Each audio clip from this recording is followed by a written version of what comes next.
रूही निहार और सुकून की शादी को रोकने का फैसला करती है और किसी तरह निहार को होश में ले आती है।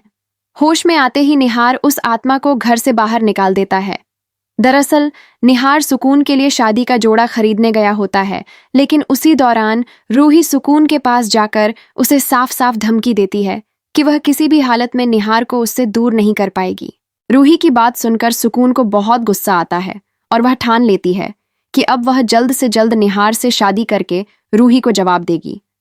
रूही को अभी तक यह नहीं पता होता कि सुकून एक आत्मा है और निहार उसके वश में है। जब रूही निहार के पास जाकर उसे समझाने की कोशिश करती है तो कुछ देर के लिए सुकून का असर कम हो जाता है।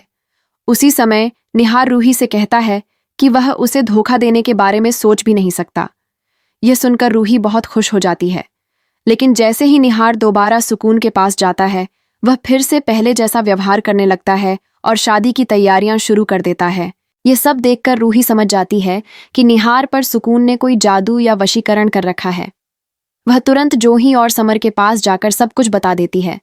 दोनों भी मान जाते हैं कि रूही सच कह रही है, क्योंकि निहार अपनी मर्जी से कभी ऐसा नहीं कर सकता। इसके बाद रूही और जोही एक बाबा के पास पहुंचती हैं।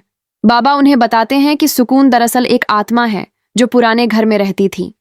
एक दिन निहार ने उसकी पेंटिंग की तारीफ की थी और उसी दिन से सुकून निहार की दीवानी हो गई। वह उसके पीछे पीछे उनके घर तक आ गई ताकि उससे शादी करके उसे अपने साथ ले जा सके। यह सुनकर रूही के रोंगटे खड़े हो जाते हैं। वह बाबा से पूछती है कि जब निहार पूरी तरह सुकून के वश में है तो अब उसे कैसे बचाया जाए।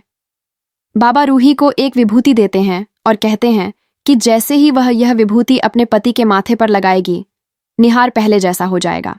रूही बहुत खुश होकर जोही के साथ घर लौटती है, लेकिन उसके चेहरे की खुशी देखकर सुकून को शक हो जाता है कि जरूर रूही और जोही के मन में कुछ चल रहा है। सुकून तुरंत निहार से कहती है कि चाहे कुछ भी हो जाए, वह किसी भी हालत में रूही से न मिले और न ही उससे बात करे।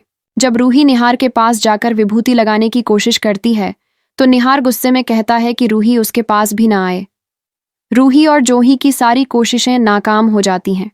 रूही जबरदस्ती निहार को पकड़कर उसके माथे पर विभूति लगाने की कोशिश भी करती है, लेकिन कोई फायदा नहीं होता, क्योंकि निहार पूरी तरह सुकून के काबू में आ चुका होता है।